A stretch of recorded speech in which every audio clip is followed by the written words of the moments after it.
ভোলা 4, মোট ভোট কেন্দ্রের সংখ্যা 155। আমরা পেয়েছি 155টির হিসাব।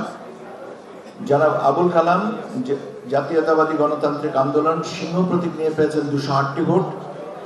জনাব আবুল মোকাররম মোহাম্মদ কামাল উদ্দিন ইসলামী আন্দোলন বাংলাদেশ হাত পাখা প্রতীকে পেয়েছেন 24,935 ভোট। জনাব মোহাম্মদ রফিকুল ইসলাম স্বতন্ত্র প্রার্থী ফুটবল প্রতীকে পেয়েছেন 235 ভোট। জনাব মোহাম্মদ নুরুল ইসলাম বাংলাদেশ জাতীয়তাবাদী দল ধানের শীষ প্রতীকে পেয়েছেন 1,89,351 ভোট। জনাব মোহাম্মদ মোস্তফা কামাল বাংলাদেশ জামায়াতে ইসলামী দাঁড়িপাল্লা প্রতীকে পেয়েছেন 81,437 ভোট। জনাব মোহাম্মদ জালাল উদ্দিন রুমি আম জনতার দল প্রজাপতি প্রতীকে পেয়েছেন 176 ভোট।